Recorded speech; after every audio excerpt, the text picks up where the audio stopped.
சங்கர் படத்தில் கூட இவ்வளவு கேமரா கிடையாது. நான் அந்த ஷூட்டிங்லாம் போயிருக்கேன். அவர் அறிமுகப்படுத்துகிறேன். யாழினி சொன்ன மாதிரி நான் நிறைய படத்தில் நடிச்சிட்டு இருக்கேன். சின்ன திரையிலையும் வர்றேன், பெரிய திரையிலையும் வர்றேன்.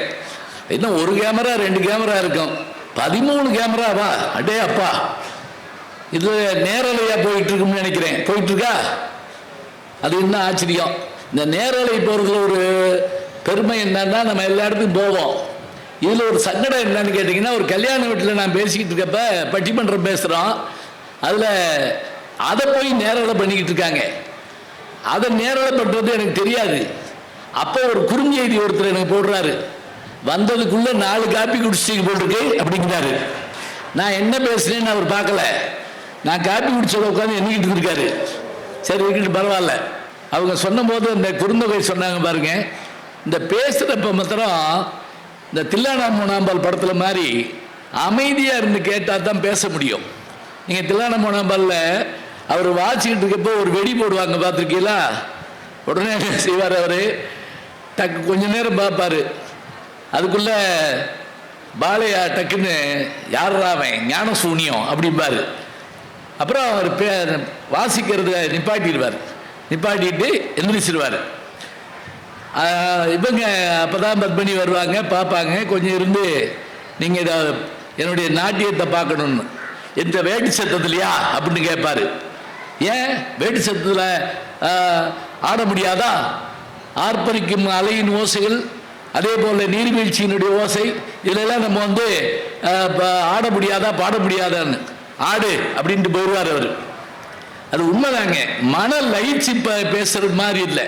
இப்போ எங்களுக்கு என்ன சிரமம்னா, இந்த கல்யாண வீடுகளில் எங்களை பேச கூப்பிடுவாங்க. அது ஒரு தற்கொலை முயற்சி. அது யார் பேச்சையும் யாரும் கேட்க மாட்டாங்க, நான் பேசணும். இப்போ சமீபத்தில் ஒரு கல்யாண வீட்டுக்கு போயிருந்தப்ப 3000 பேர் வந்திருந்தாங்க. நான் தான் பேச்சாளை. 3000 பேரும் பேசிக்கிட்டு இருந்தாங்க, நான் உட்காந்துருந்தேன். அதனால இனிமே கல்யாண வீடுகளுக்கு போகிறதுக்கு கொஞ்சம் யோசிப்போம்னு நினச்ச போது இன்னொரு வீட்டில் வந்து கூப்பிட்டாங்க. நான் சொன்னேன், அங்கே யாரும் கேட்க மாட்டாங்களே அப்படின்னு. அவர் கேட்க மாட்டேன்ட்டாரு. இந்த இடத்துல நீங்கள் சிரிக்கணும், சரியா? ஏன் நிலைமை இப்படி ஆகி போச்சு பாருங்க. என்ன தெரியுங்களா, டிவியா பார்த்து பார்த்து பார்த்து நீங்கள் டிவிக்கு கைதட்ட மாட்டீங்கல்ல, அது மாதிரி ஆயிட்டோம். அங்கே நான் சொன்னேன், யாரும் கேட்க மாட்டாங்களே அப்படின்னு. அவர் சொன்னார், பரவாயில்ல நீங்கள் வாங்கன்னு கூப்பிட்டு போய் அதே தான் நடந்துச்சு. பொண்ணு மாப்பிள்ளைய தாலி கட்டி முடிச்ச உடனே என் கையில் மைக்கை கொடுத்துட்டாங்க. இங்கேயாவது போடியம் இருக்கு, ஹேண்ட் மைக்கை வச்சுக்கிட்டு பேசணும். பெரியோர்களே தாய்மார்களே 2 வார்த்தை தான் சொன்னேன். 300 பேர் மேடைக்கு ஓடி வந்து பொண்ணு மாப்பிள்ளைக்கு பரிசு கொடுக்குறோம்னு. அது எங்கள் ஊர் பக்கம்லாம் நல்ல மொழி செய்வாங்க. இப்போ யார் இங்கே பொக்கேன்னு கண்டுபிடிச்சாங்கன்னு தெரியல. இப்படி வாங்கி அப்படி போட்டு அப்படி போயிடுறாங்க. இந்த காசெல்லாம் கொடுக்கணும், பொண்ணு மாப்பிள்ளைக்கு பொண்ணு அது இதெல்லாம் செய்யணும். சரி, இருக்கட்டும். எல்லாம் பொண்ணு மாப்பிள்ளைக்கு பரிசு கொடுக்குறோம்னு கூட்டம் மேடைக்கு ஓடி வந்து என்னைய தள்ளிக்கிட்டே போகிறாங்க. அங்கிட்டு நின்று பேசி, இங்கிட்டு நின்று பேசி, இங்கிட்டு. நானும் விடலை. தமிழ் படித்தவன் பாருங்க. அங்கே 10 பாட்டு, இங்கே 8 தொகை, இங்கே குறுந்தொகை, ஏன்னா பெருந்தொகை வாங்கிட்டேன் பேசுறதுக்காக. அந்த கூட்டத்தில் ஒரு பாட்டி என்கிட்ட வந்து என்னை இப்படி தோளில் தட்டி, அந்த ரூம்குள்ள போய் பேசியா ஒருத்தருமே இல்லை அப்படின்னு சொல்லிச்சு. அது எவ்வளவு நல்ல கேள்வி பார்த்தீங்களா? தனியாக பேசுகிறவன் இங்கே பேசுகிறேன்னா அங்கே பேசுகிறேன். நான் இருக்கட்டும். பேசுகிறப்ப எப்பவுமே என்ன அப்படின்னா, வானொலியில் பேசுறது ஒரு வகைங்க. அங்கே யாரும் இருக்க மாட்டாங்க, நம்மளா தான் பேசணும், எல்லாரும் இருக்கிறதா நினச்சிக்கிறணும். அதில் இன்னொன்று என்னென்னா, வானொலியில் பேசுகிறப்போ உள்ளிருந்து ஒருத்தர் நமக்கு சைகை காட்டிக்கிட்டே இருப்பார்.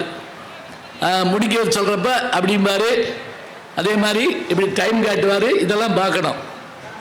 ஒரு தடவை ஒரு நாட்டுப்புறத்து பாடல்கள் பாட வந்தவங்க, அவங்க இதெல்லாம் பழக்கம் இல்லாதவங்க, அவங்க உள்ள இருந்து அப்படின்லாம் காமிக்கிறாரு. ஒன்றும் நடக்கலை. அவர் அப்படின்னாரு. அவர் எந்திரிச்சு ஒடியான்ட்டார், கூப்பிடுறாராக்குன்னு சொல்லி. இது பரவாயில்ல. நாதஸ்வரம் வாட்சி ஒருத்தர் ரொம்ப லயிச்சு கண்ணை மூடி வாட்சி அவர் சொல்றதை கவனிக்கவே இல்லை. டைம் முடிஞ்சு போச்சு. அப்புறம் அவர் என்னென்னமோ செஞ்சு பார்த்துட்டு இப்படின்னு சொல்லி டைம் முடிஞ்சுன்னு காட்டுறாரு. இவர் நாதஸ்வரத்தை சுற்றி சுற்றி வாசிக்கிறாரு. இப்படி கேட்கிறாராக்குன்னு நினைச்சு. அங்க பேசுறது ஒரு வகை, இப்போ சினிமா தேட்டரில் என்ன செஞ்சு விடுறாங்கன்னா, நல்ல காட்சி வர்ற நேரம் பார்த்து நம்ம பக்கத்தில் எவனாலும் உட்காந்து என்னத்தையாவது தின்னுட்டு இருக்கேன் பார்த்துருக்கேன். இந்த ராஜபாட்டு ரங்கவரைன்னு ஒரு படத்தில் அவ்வளவு சோகமாக ஒரு பாட்டு இருக்குங்க. அம்மம்மா தம்பி என்று நம்பி அவன் உன்னை வளர்த்தான்ங்கிற பாட்டில் அப்படி கண்ணீர் மல்கும் நமக்கு. அதை நான் பார்த்துக்கிட்டு இருக்கேன். ஒருத்தர் முறுக்கு வாங்கி கருக்குன்னு தின்னுட்டு இருக்கேன் என் பக்கத்தில். நான் கோபத்தோடு அவனை பார்க்குறேன். அவன் உடனே அப்படின்னா உனக்கு வேணுமான்னு கேட்குறான். சப்புன்னு இடிக்க முடியலாம் போல இருந்துச்சு. ஏன்டா அந்த நாச்சுவைக்காகவா பிறந்தோம்? இது வேணும் தான், இல்லைன்னு இல்லை. ஆனால் செவிச்சுவை எப்படிப்பட்டது? தங்கை என்னும் இளையகன்று தாய் வீடு வந்ததென்று என்னுடைய நாடகத்தில் காட்சி. அவள் கொண்டவனை பிரிந்து வந்து கோலம் கொண்டு நிற்பதற்கு கண்டவனே இன்னொருவன் சாட்சி. இந்த பாட்டு என்னன்னா, அந்த கதையை பூரா சொல்லி முடிக்கணுங்க. ராம நாடகத்தில் 4 தம்பிகளை நானும் கண்டேனே வரிசையா சொல்ற போது நமக்கு மனசு உருகி போகும். கடைசியா முடிப்பாரு, அவன் ராஜாதி ராஜனுக்கு பிள்ளை அல்லவா, இந்த ராஜபாட்டு ரங்கதுரை ஏழை அல்லவான்னு சொன்னா பார்த்துக்கிட்டு இருக்க நமக்கு கண்ணு கலங்கி போகுங்க. இலக்கியம் அப்படி படிக்கணும், அப்படி பார்க்கணும். நானும் சில புத்தகங்கள் எழுதியிருக்கிறேன். கையெழுத்து பத்திரிகை கூட நடத்தி இருக்கிறேன். அப்படி நான் கையெழுத்து பத்திரிகை நடத்துகிற போது சாவியில ஒரு போட்டி வைத்தார்கள். தமிழ்நாட்டு கையெழுத்து பத்திரிகைன்னா என்னன்னு இன்னைக்கு இருக்கிறவங்களுக்கு சரியா தெரியாது. நான் ஒரு தடவை ஒரு பேட்டியில நான் கையெழுத்து பத்திரிகை நடத்துறேன்னு சொன்னேன். அந்த பேட்டி எடுத்த அந்த அம்மா என்கிட்ட கேட்டாங்க, எத்தனை பிரதி அச்சிட்டு வைக்கன்னு கேட்டாங்க. ஐயோ, கையெழுத்து பிரதின்னா அச்சிடுறது இல்லைங்க, கையிலேயே எழுதுறது, அதான் கையெழுத்து பிரதி. கார்பன் வச்சு எழுதுவோம். படம் போட தெரிஞ்சவங்க படம் போடுவாங்க, அதே மாதிரி அழகா எழுதுறவங்க எழுதுவாங்க. அந்த ஒரு 5 புத்தகம் வந்தா பெரிய ஆச்சரியம். அப்படி கையெழுத்து பத்திரிகை நடத்தினேன். அதுக்கு பேர் கலை ஓசைன்னு பேர் வச்சிருந்தேன் நான். அப்ப சாவி என்ன பண்றாருன்னா, சா விஸ்வநாதன் அவர்கள், ஏன்னா முழுவதும் கேட்டுட்டு கடைசி வரைக்கும் அது யாருன்னு தெரியாம போச்சுன்னு சொல்லக்கூடாது. சா விஸ்வநாதன் அவர்கள் யாருன்னு கேட்டா, திரையுலகத்தில் ஸ்ரீதர், அதே போல பாலச்சந்தர், பாரதி ராஜா போல எழுத்தாளர் உலகில் நல்ல எழுத்தாளர்களை நமக்கு அறிமுகப்படுத்திய ஒரு பெருமை யாருக்கு உண்டு என்று கேட்டால் எழுத்தாளர் சா விஸ்வநாதன் அவர்கள் தான் உண்டு. அவர் எழுதின வாஷிங்டனில் திருமணம்னு ஒரு புத்தகம், நீங்க இது தொடர் அந்த காலத்தில் படிச்சிருப்பீங்க. பின்னாடி புத்தகமாக கூட வந்தது, பிறகு நாடகமாக வந்தது, அதை படமாக கூட எடுத்தாங்கன்னு சொல்றாங்க. குறும்படமாக மாதிரி எடுத்தாங்க போட்டிருக்கு. அதில் நிறைய மாறுதல் பண்ணிட்டு சாவிட்ட போட்டு காமிச்சாங்களாம். இதில் வந்து உங்கள் பேரை போட்டுக்கிறோம்னு போடுங்க, நீங்கள் மாற்றிருக்கிறதுக்கெல்லாம் நான் பொறுப்பு இல்லை அப்படின்ட்டாரான் ஒரே வார்த்தையில். இப்போ அவர் என்ன பண்ணார் அப்படின்னா, அவர் காலத்தில் நல்ல எழுத்தாளர்களை அறிமுகம் பண்ணுற போது ஐயா மாலன் அவர்கள், பாலகுமாரன் அவர்கள், சுப்பிரமணிய ராஜ் அவர்கள் போன்ற எழுத்தாளர்கள்லாம் உருவாக்கிய பெருமை அவருக்கு உண்டு. அவர் ஒரு அருமையான வேலை செஞ்சார். தமிழ்நாட்டில் இருக்கக்கூடிய கையெழுத்து பத்திரிகை நடத்தக்கூடியவர்களுடைய பிரதிகள்லாம் அனுப்புங்க, அதில் நல்ல பிரதிக்கு நாம் வந்து அவங்களுடைய பேர் போட்டு பரிசு கொடுப்போம்னு சொல்லி நம்முடைய எழுத்தாளர் பாலன் அவர்களுடைய தலைமையில் தான் செஞ்சாங்க. அப்படி தேர்ந்தெடுக்கப்பட்ட பத்திரிகையில் ஏன் பத்திரிகையும் ஒன்று நான் நடத்துனது. அது ஏன் பத்திரிகைன்னு ஏன் சொல்றது தெரியுமா? 32 பக்கம் நான் தான் எழுதுவேன், வேற ஒன்றும் இல்லை. அப்போ வேற வழி என்ன, யார் யார்கிட்ட கேட்கறது, அதனால எழுதுறது உண்டு. அப்போ எனக்கு அவங்க ஒரு கடிதம் கூட எழுதியிருந்தாங்க, புதிய பத்திரிகை ஒன்று தொடங்க போகிறோம், திசைகள். அவர் தொடங்கின அந்த பத்திரிகையினுடைய பேர் வந்து திசைகள். அந்த பத்திரிகையில் உங்களை போன்ற இளைஞர்கள் நீங்கள் வந்து அதில் கலந்துக்கிட்டால் ரொம்ப நல்லா இருக்கும்னு எழுதினார். நான் இன்றைக்கும் அந்த கடிதத்தை வைத்திருக்கிறேன், உங்களுடைய கையெழுத்தோடு அதை நான் வச்சிருக்கிறேன். அதே போல் என்னுடைய நூல்கள் வெளியீட்டு விழாவுக்கு அவர்கள் வந்து தலைமையேற்று நடத்தினார்கள். என்னுடைய இனிய நண்பர் பத்மஸ்ரீ கமலஹாசன் அவர்கள் இந்த நூலை வெளியிட்டார். அப்போ அவர்கள் அருமையாக தொடர்ந்து பேசி என்னை ஊக்குவித்தார்கள். இப்போ நான் உள்ளே வர்றப்போ கூட சொன்னாங்க, மாணவர்கள் தான் லேட்டாக வருவாங்க, இப்போ ஆசிரியர் லேட்டாக வர்றாருன்னு. நான் மாணவன் தாங்க, இன்னும் படிக்கிறேன்ல, இப்போ கூட நான் படிச்சுட்டு தான் இருக்கிறேன், அதனால் விடாமல் படிச்சுட்டு இருப்பேன். மிக்க மகிழ்ச்சி. அவருடைய அந்த பேச்சில் வந்து இன்னைக்கு குறுந்தொகையை பற்றி பேசுகிற போது எவ்வளவு சந்தோஷமாக இருந்தது பாருங்க. அது ஒப்பிட்டு ஒப்பிட்டு அவர் பேசுகிறார். அந்த என்னென்ன பாடல்கள் வேணுமோ அவ்வளவையும் எடுத்து சொல்லி அழகாக பேசுகிறப்ப ரொம்ப மகிழ்ச்சியாக இருந்தது. அவர் நினச்சா அதை வச்சு நிறைய கதைகள் எழுதலாம். ஏற்கனவே சங்க சித்திரங்கள்னு ஜெயமோகன் வந்து ஆனந்த விடலில் எழுதிட்டு வந்தார். அந்த அதே போல் இன்னைக்கு எது வேணாலும் எடுத்து எழுத முடியும். அதை இன்னொன்று சொன்னார். இந்த குறுந்தொகையை தான் ஏகே ராமானுஜம்னு எங்கள் தியாகராசர் கல்லூரியில் ஆங்கிலத்துறையில் இருந்தவர் மொழிபெயர்த்து ஆங்கிலத்தில் வெளியிட்ட போது அப்போ தான் உலகம் விழிச்சு பார்த்துச்சுங்க. இப்படியெல்லாம் இலக்கியம் இருக்கா அப்படின்னு. 2000 ஆண்டுக்கு முன்னாடி எழுதப்பட்ட இலக்கியம்னா அவங்களால நம்ப முடியல. அப்படியான ஒரு ஆச்சரியம் குறுந்தொகை. பேச்சு எப்படி அமையணும் அப்படின்னா, கேட்டுக்கிட்டு இருக்கால கட்டி போடணும். கேளாதவர்கள், இந்த பேச்சை கேளாதவர்கள் ஐயோ நல்ல பேச்சை கேட்க முடியலையே அப்படின்னு வருத்தப்படணும். இதுதான் பேச்சு.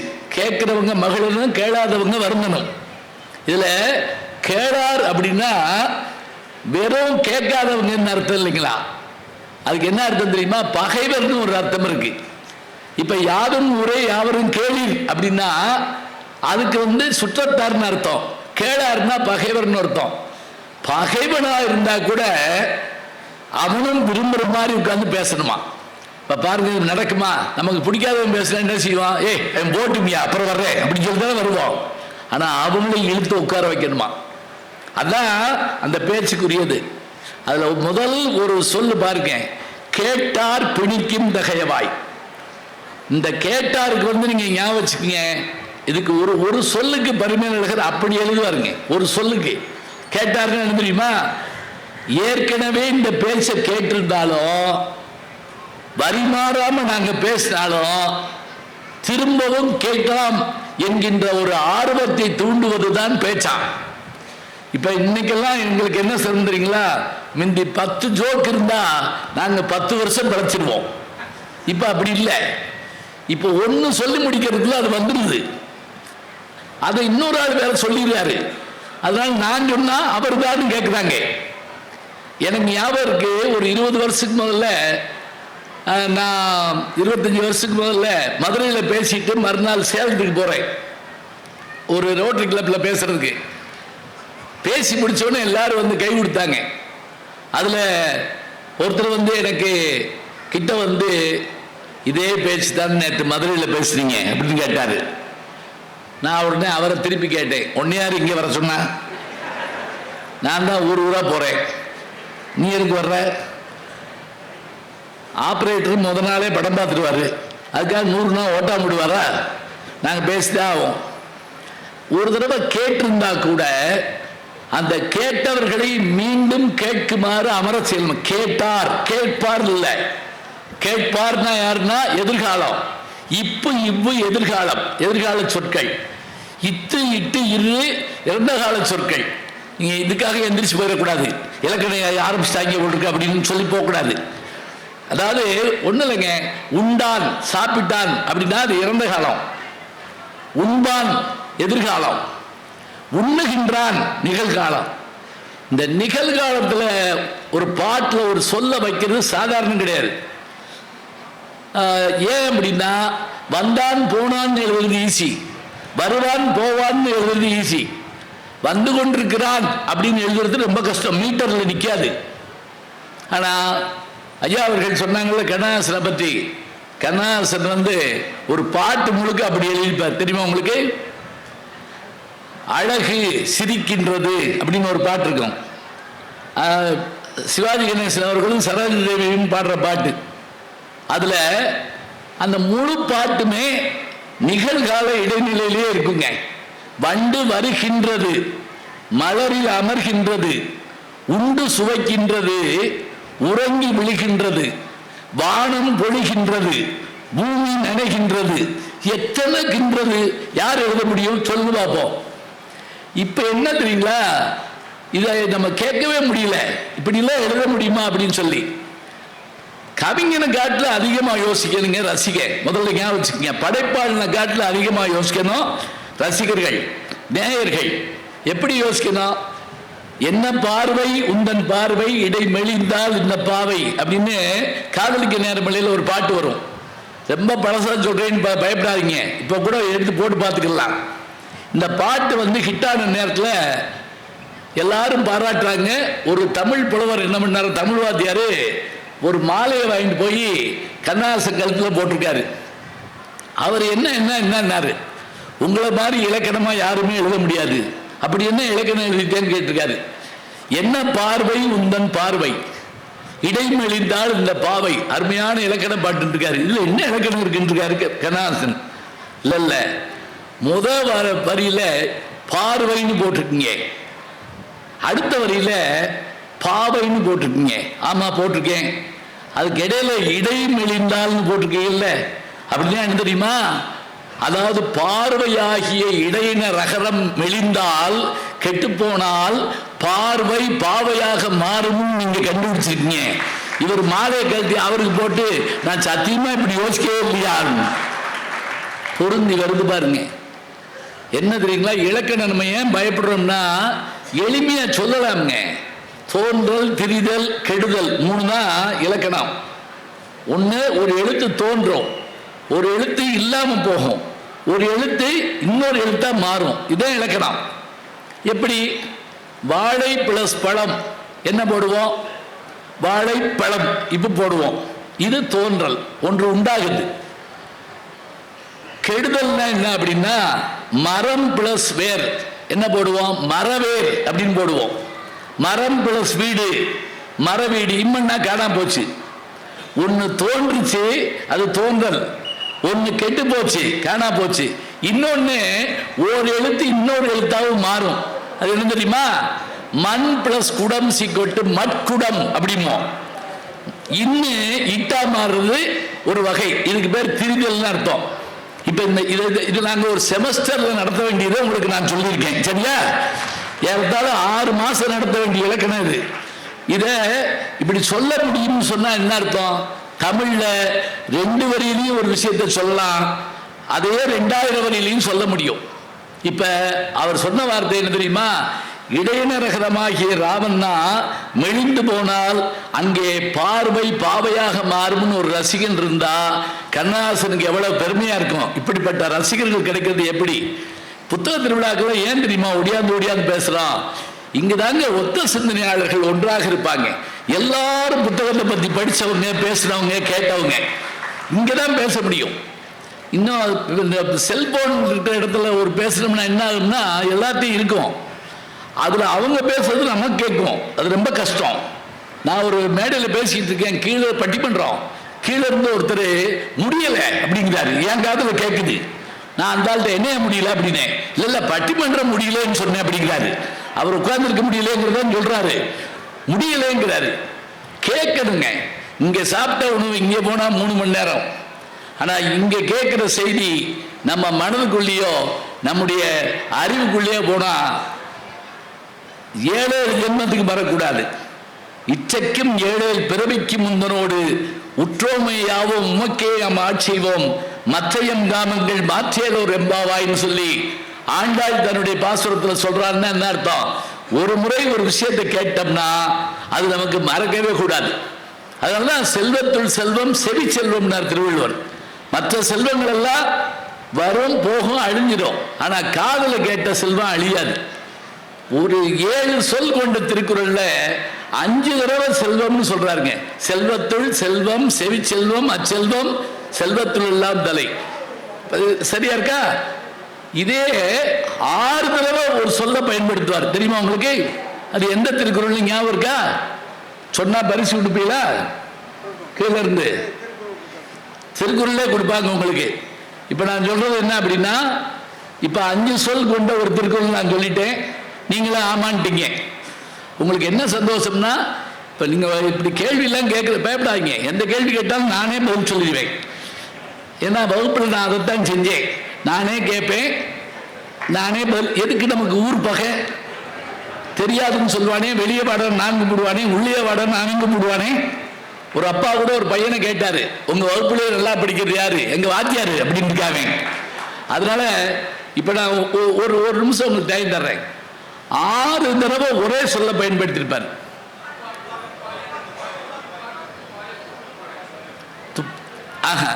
துப்பாருக்கு துப்பாய அது இல்லை இல்லை இல்லை.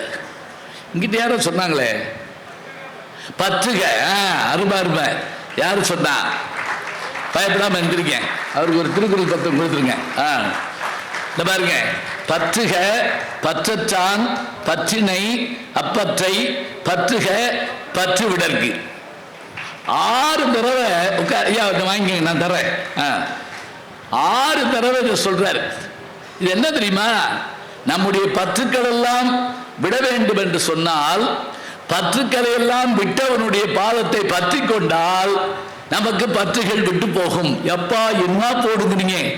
திரும்ப திரும்ப திரும்ப ஒரே சொல்ல சொற்பொருள் பின்வரி நிலை அணி அப்படின்னு இதுக்கு பேருங்க. ஒன்றும் இல்லைங்க. இப்போ மனுஷனுக்கும் குரங்குக்கு என்ன வித்தியாசம்?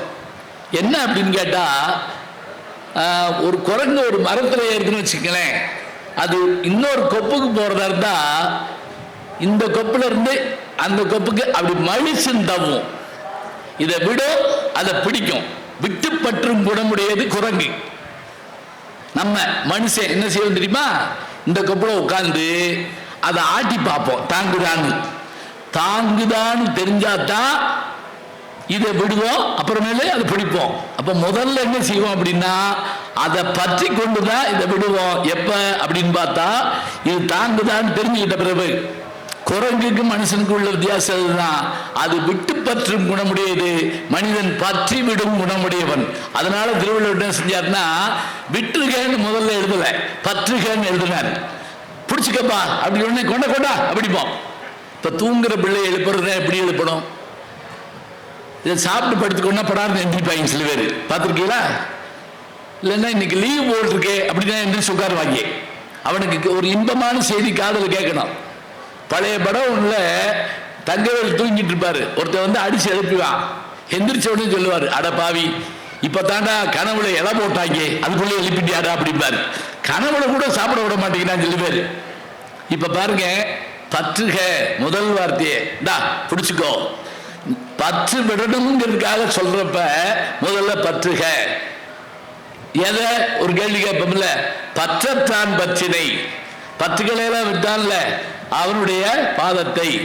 எதுக்காக? அடுத்த கேள்வி கேட்போம். உன்னுடைய பற்றுக்கள் எல்லாம் விட்டு போவதற்காக. அவ்வளவுதாங்க. 6 முறை இதை பயன்படுத்துறாரு. 5 முறை இதை பயன்படுத்துறாரு. என்னன்னா, திரும்ப திரும்ப ஒன்றை சொல்வதனுடைய நோக்கம் என்ன என்றால் பதிய வேண்டும் என்பதற்காகத்தான். எங்க ஊர் பக்கம்னா வள்ளி திருமண நாடகம், எனக்கு தெரிஞ்சு வள்ளி பிறந்த காலத்துல இருந்து அந்த நாடகம் போட்டுட்டே இருக்காங்க. இன்னைக்கு கூட்டம் போகுங்க. அவங்களுக்கு என்ன அந்த கதை தெரியாதா? கதை தெரியும்.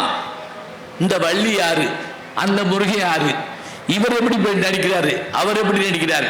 எங்க ஊர் டிஆர் மகாலிங்கம், நான் எனக்கு சொந்த ஒரு சோழவன் தான். தெங்கரை அவர் ஊரு, வடகரை எங்க ஊரு.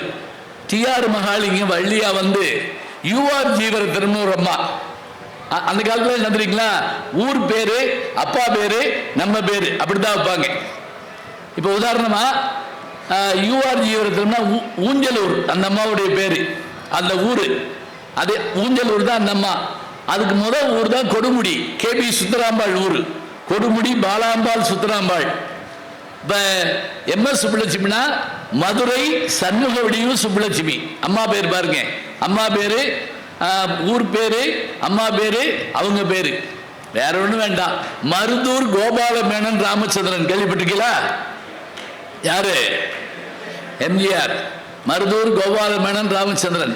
பாருங்க, அந்த டிஆர் மகாலிங்கம் எதுக்கு சொல்றேன் அப்படின்னா, அவர் முருகனா வந்து யூஆர் ஜீவரத்னம் வள்ளியா வந்து பாட ஆரம்பிச்சாங்க. மைக்கே இல்லாத காலத்துல கூட 8 ஊருக்கு கேட்கும்.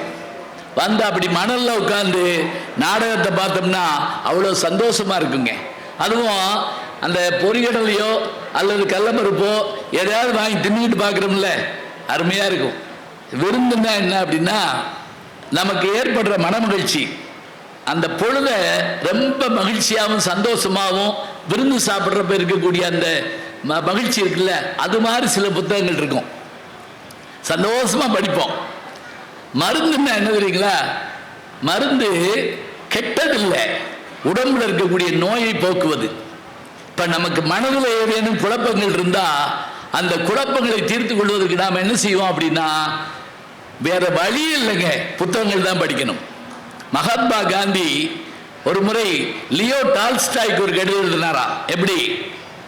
நான் அவர் குருநாதர் லியோ டால்ஸ்டாய் எழுதுறாரு, நான் மன குழப்பங்களால் வருத்தமுற்றிருக்கிறேன், தாங்கள் ஏதேனும் அதற்கு ஒரு வழி சொல்ல வேண்டும். அவர் உடனே அந்த கடிதம் எழுதுறாருங்க. எப்படி? என்னிடத்தில் நீங்கள் யோசனை கேட்கிறீர்கள், நன்றி. ஆனால் இதற்கான பதில் எல்லாம் உங்கள் நாட்டிலே இந்தியாவில் தமிழ் மொழி என்ற ஒரு மொழியில் திருக்குறள் என்ற ஒரு நூல் இருக்கிறது, அந்த நூலில் இதற்கான விடை முழுவதும் இருக்கிறதுன்னு சொல்லி ஒரு ரஷ்யாக்காரர் சொல்றாரு, ரஷ்ய எழுத்தாளர். அதை கேட்டுட்டு காந்தியடிகள் கொஞ்சம் வெக்கப்பட்டாராம். நம்ம நாட்டில் இருக்கக்கூடிய மொழியில் எழுதப்பட்ட இலக்கியம் நமக்கு தெரியலேன்னு சொல்லி அந்த மொழிபெயர்ப்பை உடனே வாங்கி படிச்சுட்டு அதில் கீழே எனக்கு பிடித்த குறள்னு ஒரு திருக்குறளை எழுதி மோகன்தாஸ் கரம்சந்த் காந்தின்னு தமிழில் கையெழுத்து போட்டு கொடுத்தாருங்க. அப்படி காந்தியடிகளையே ஈர்க்கக்கூடிய, லியோ டால்ஸ்டாயை ஈர்க்கக்கூடிய பெருமையுடையதுதான் திருக்குறள். அது மன நோய்க்கு மருந்துங்க. எத்தனையோ விஷயங்கள் சொல்லுவாங்க. இப்போ நீங்கள் மரம் அறுத்து அந்த வீடு கட்ட போகிறப்ப என்ன செய்வாங்கன்னா, ஒரு நூல் பிடிச்சு அதை அழைப்பாங்க. அது எதுக்கு தெரியுங்களா? அந்த மரத்தில் கோணல் பானல் இருந்துச்சுன்னா அதெல்லாம் அப்படியே செருகிட்டே வந்து நேராக்குவாங்க. அந்த நூல் மரத்திலே இருக்கக்கூடிய கோணல்களை சரி செய்யும். இந்த நூல் நம்முடைய புத்தக திருவிழாவிலே கிடைக்கிற நூல் நம் மனத்தில் ஏற்படுகிற கோணல்களை மாற்றி நம்மை மனிதராக்கும். இந்த கைதட்டி எனக்கு இல்லை, நன்னூல் எழுத்தாளர் நன்னூல் எழுதிய பவனந்தி முனிவருக்கு தான். அவர் தான் சொல்றார், மனக்கோட்டம் தீர்க்கும் அப்படிங்கிறார். கோட்டம்னா என்னன்னா வளைவுன்னு அர்த்தம். அதை போக்கக்கூடிய ஆற்றல் உண்டு அப்படிங்கிறாங்க. இப்ப நமக்கான விஷயங்கள்ல என்ன அப்படின்னு பார்த்தீங்கன்னா, நாம பொழுது போறதுக்காக 1000 விஷயங்கள் படிப்போங்க. ஒரு புத்தக திருவிழாவில் நான் பேசுற போது சகலகலாவல்லி மாலைன்னு ஒரு நூலை பத்தி சொல்றேன். குமரகுருபரர் காசியில் இருக்கக்கூடிய அந்த மன்னன்ட்ட போய் மடம் கட்டுவதற்கு பணம் கேட்பதற்காக, அவருக்கு தமிழ் தெரியாது, இவருக்கு இந்துஸ்தானி தெரியாது. இவர் என்ன பண்றாரு, சரஸ்வதியை வேண்டுறாரு. 10 பாட்டு, சகலகலாவல்லி மாலை 10 பாட்டு. அதை பாடிட்டு அந்த மன்னனுக்கு புரியுமாறு போய் பேசி அந்த பணம் வாங்கி அந்த அந்த மடத்தை கட்டுறாரு காசியில். நான் இப்போ காசி போயிட்டு வந்தேன், அங்கே அதை பார்த்தேன், அந்த மடத்தை பார்த்தேன், அந்த பாடின இடத்த பார்த்தேன். 2 புலவர்கள் தாங்க கங்கைக்கரையை தாண்டி அந்த பக்கம் போனவங்க. ஒருவர் 16ஆம் நூற்றாண்டு 17ஆம் நூற்றாண்டில் வந்த குமரகுருபரர், மற்றவர் யாருன்னு கேட்டா நம்முடைய கவிஞர் மகாகவி என்று அழைக்கப்படுகின்ற பாரதியார். அவர் தான் 4 வருஷம் காசியில் இருந்தார். இந்த இடத்துல குமரகுருபரர் மடம் கொஞ்சம் தள்ளி போனவங்க பாரதியாருடைய மாமாவுடைய வீடு அங்கே இருக்கு. நான் 2க்கும் போயிட்டு வந்தேன், இருக்கட்டும், அது ஒரு சந்தோஷம். இப்போ குமரகுருபரர் பாடின அந்த 10 பாட்டு இருக்கு இல்லையா, இந்த 10 பாட்டை நான் ஒரு நாள் வகுப்பில் சொல்கிறேன். சொல்லிட்டு இந்த 10 பாட்டை மனப்பாடம் பண்ணா நான் ஒரு பேனா பரிசு கொடுப்பேன்னு சொன்னேன். 60 பேர் கொண்ட வகுப்பு. எனக்கு என்ன நம்பிக்கை தெரியுமா, எவனும் படிக்க மாட்டான், நமக்கு பேனா மிச்சம். என் சோதனை காலம் 60 பேர் ஒப்பிச்சு விட்டாங்க 10 பாட்டை. 60 பேர் ஒப்பிச்சுட்டான். எப்படி, யாருக்கு என்ன ஆதாரம் தெரியுமா? நான் வந்து மயிலாடுதுறையில் போய் பேச போயிருக்கேன். அங்கே தர்மபுரம் ஆதீன கல்லூரியில் பேசுகிறேன். திடீர்னு சிஓ வர்றான்னு கத்துறாங்க. கல்லூரிக்கு இருக்குடா சிஓ வர்றாருன்னு யோசிச்சா 2-3 வேன் வருது. அவர் இறங்கி வேகமாக வந்து என் காலை தொட்டு கும்பிட்டாரு. நான் நடுங்கி போனேன். பார்த்தா அவர் என்னுடைய மாணவர். அவர் சொல்கிறாரு, ஐயா நான் தான் உங்கள்கிட்ட படித்த மாணவர், இப்போ கல்வி அதிகாரியாக இருக்கேன், உங்களுக்கு ஞாபகம் வருவதுக்காக சொல்கிறேன், சகலகலாவல்லி மாலை நீங்கள் படிக்க சொன்னீங்கல்ல, படித்து பாடி மனப்பாடம் பண்ணி ஒப்பிச்சு உங்கள்கிட்ட பேனா வாங்கினது நான் தான் சொன்னான்ல, அப்படியே மகிழ்ந்து போனேன் நான். இதை நான் சொல்லி முடிச்சு நீங்கள் இந்த பாட்டெலாம் படித்து ஞாபகப்படுத்திக்கிட்டீங்கன்னா உங்களுக்கு எல்லா வகையான பெருமையும் கிடைக்கும்னு சொன்னேங்க. பேச்சு முடியறதுக்குள்ள உள்ள போய் எத்தனை புத்தகம் இருக்கோ அத்தனையும் வாங்கிட்டு வந்தாங்க. ஒருத்தர் என்ன பண்ணா தெரியுமா, எல்லா புத்தகத்தையும் வாங்கிட்டு வர சொல்லி அவ்வளவு பேருக்கும் எல்லாருக்கும் இன்னும் ஃப்ரீயா கொடுத்தாருங்க. வெந்தாமரைக்கு நின் மலர்பாதம் தாங்க என் வெள்ளை உள்ளத்து தண்டாமரைக்கு தகாதுகளோ, சகமேலம் அளித்து உண்டான் உறங்க ஒளித்தான் வித்தாக உண்டாக்கும் வண்ணம் கண்டான் சுவைகள் கரும்பே சகலகலாவல்லியே. முதல் பாட்டு இந்த பாட்டு. இதை பாடினா நல்லா இருக்கும். எனக்கு பாட தெரியாது, ஞான சம்பந்தம்னு பேரே தவிர பாட தெரியாது. அதனால ஒன்றும் தப்பு இல்லை. வெட்டியா முயற்சி பண்ணி கூட்டத்தை கலைக்கப்படாது. ஏதோ ஒரு மரியாதைக்காக உட்கார்ந்துருப்பீங்க. அதனால அந்த பாட்டை அப்படி பாடினா நல்லா இருக்கும். அதுல என்ன தெரியுமா பாட்டு பொருள்? நான் போய் சிவபெருமான்கிட்ட கேட்டுக்கலாம். அவனோ பித்து பிடிச்சி அலையிறான், பித்தா பிரைசூடி பெருமானே. சரி, திருமால்கிட்ட போய் கேட்டுக்கலாம். அவர் எப்ப தூங்குவார், எப்ப எந்திரிப்பான்னு தெரியாது. அவர் படுத்து தூங்கிட்டு இருக்காரு. நீதான் முழிச்சிருக்க சரஸ்வதி, நீதான் முழிச்சிருக்கிற. உன்னுடைய கையில ஜபமாலை இருக்கு, உன் கையில வீணை இருக்கு, உன் கையில புத்தகம் இருக்கு. இன்னைக்கும் படிச்சுக்கிட்டே இருக்கக்கூடிய ஒரு கடவுள் யாருன்னு கேட்டா சரஸ்வதி தாங்க. கையில பார்த்தீங்களா அந்த புத்தகம் வச்சிருக்கிறா. அதனால நான் உன்கிட்ட கேட்கிறேன், உண்டான் உறங்க ஒளித்தான் பித்தாக உண்டாக்கு மன்னம் கண்டான் சுவைகள் கரும்பே சகலகலா வல்லியன்னு சொன்னா 10 பாட்டு நிறைவா எப்படி முடிக்கிறது தெரியுமா? மண்கண்ட வெண்குடை கீழாக மேம்பட்ட மன்னரும் என் பண்கண்ட அளவில் பணியை செய்வாய். படைப்போன் முதலாய் வெண்கண்ட தெய்வம் பலகோடி உண்டேனும் உன்போல் கண்கண்ட தெய்வம் உலகா சகலகலா வல்லியன்னு சொல்லி பாடி அவரு அந்த மன்னர்கிட்ட போய் அந்த மன்னர் இவரை பாராட்டி பரிசு கொடுத்து அந்த மடம் கட்டப்படுது. கேதார் கட்டுங்கிற இடத்துல இருக்குதுங்க அது. இப்ப இதை கேட்ட உடனே நமக்கு என்ன தோணும் தெரியுமா? இந்த புத்தகத்தை வாங்கணும்னு தோணும், பிள்ளைகளை படிக்க வைக்கணும்னு தோணும். பள்ளிக்கூடங்களில் கல்லூரிகளில் பேச போறப்ப நல்ல பாடலோ நல்ல நகைச்சுவையோ சொன்னா ரசிக்க தெரியலங்க. தமிழ் தெரியல, என்ன பண்ணுவீங்க? நல்ல செய்தியை சொன்னா உள்வாங்க மாட்டேங்கிறாங்க. ஒன்றும் இல்லை, ஸ்லேடைன்னு ஒரு வார்த்தை வச்சிருக்கோம். ஸ்லேடைன்னு என்ன? ஒரு சொல்லு இன்னொரு பொருள் கொடுத்தா அருமையா இருக்கும். அதை ரசிக்க தெரியணும். இப்ப நான் நெதர்லாந்து போயிருந்தேன். அங்க லேடன் பல்கலைக்கழகத்துக்கு போன போது அங்க இருக்கக்கூடிய தாமிர பட்டயங்கள் அங்க இருக்குன்னு சொல்லி என்னுடைய நண்பர் வேதாசலம் சொல்லியிருந்தார். அவர் தொல்லியல் துறை அதிகாரி. நீங்க போய் பார்த்துட்டு வாங்க அப்படின்னு சொல்லியிருந்தார். நான் போய் பார்த்தேங்க. அந்த செப்பு பட்டயங்கள் யார் தெரியுங்களா?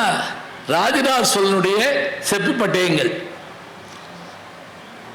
அதாவது கடாரம்ங்கிற அந்த பகுதியை ஆண்ட, அதாவது இன்னைக்கு இருக்கக்கூடிய மலேசியா பினாங்கு பகுதி, அதை ஆண்ட ஒரு மன்னன் தமிழ்நாட்டில் ஒரு புத்த விகாரம் கோயில் கட்டுவதற்காக இடம் வேணும்னு ராஜராஜ சோழன் கேட்கிறான். 1000 வருஷத்துக்கு முதல்ல.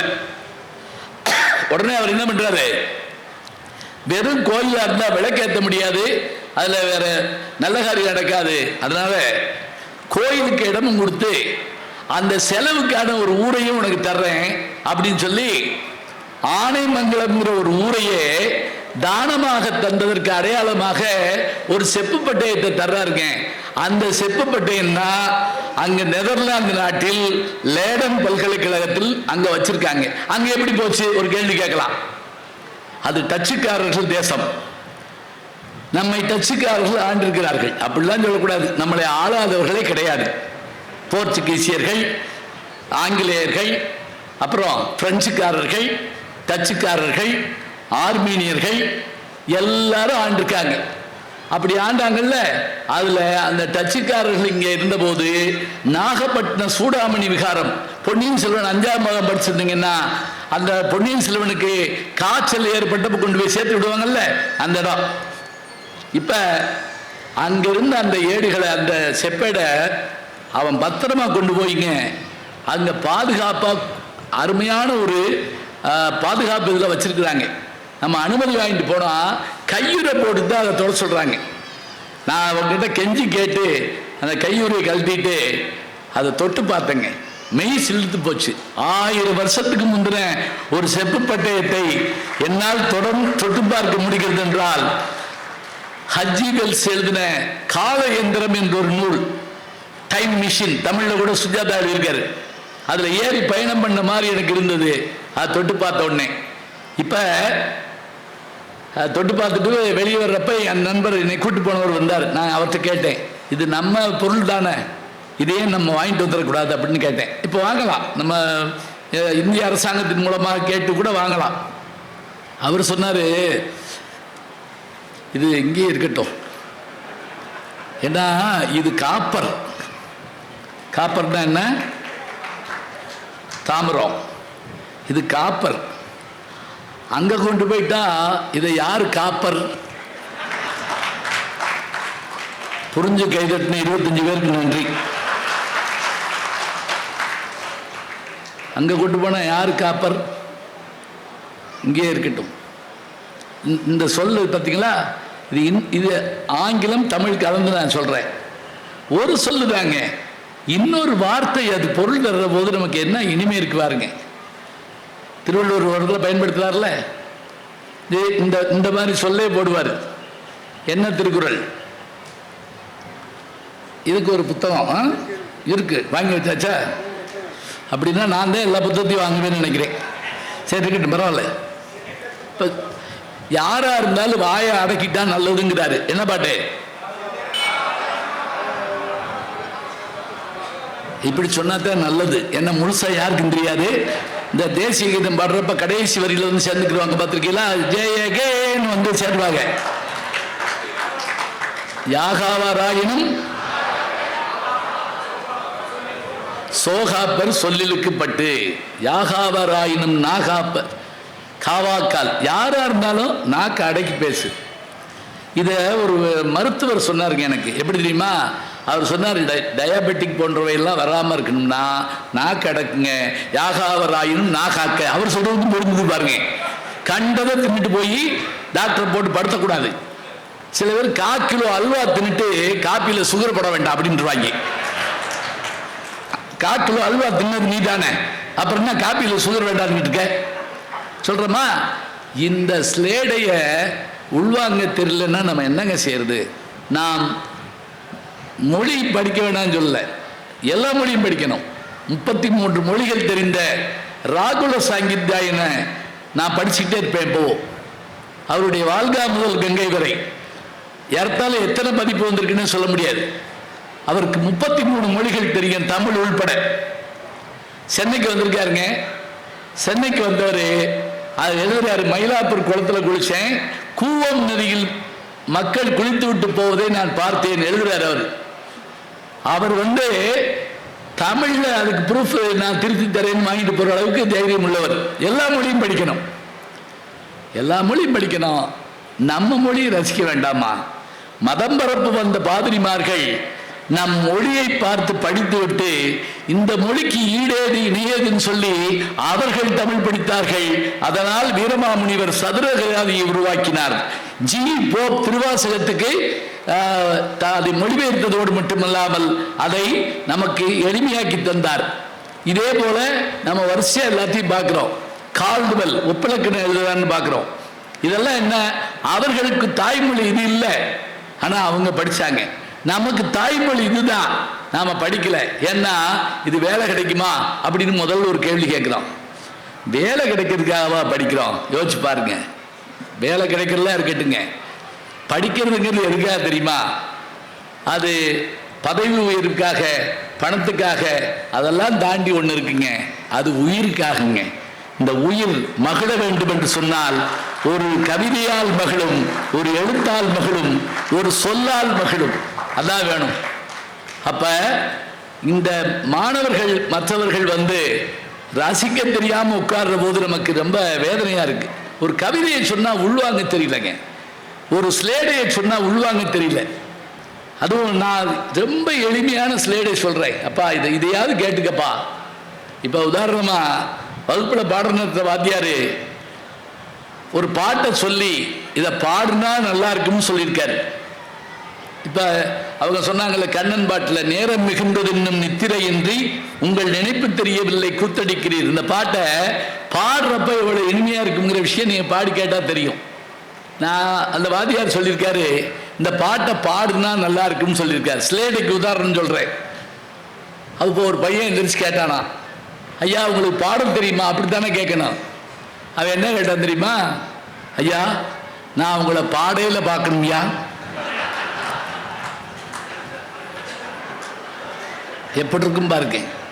இன்னொருத்தர் எந்திரிச்சு எப்ப பார்க்கலாம்யா அப்படின்னா அவர்னா வாரமா போவாரு. இப்ப பாருங்க, பாடுகிற போதுங்கிற ஒரு சொல்ல அவன் இன்னொரு பொருள்ல அடிக்கிற போது நமக்கு எத்தனை ஆச்சரியமா இருக்குது பாருங்க.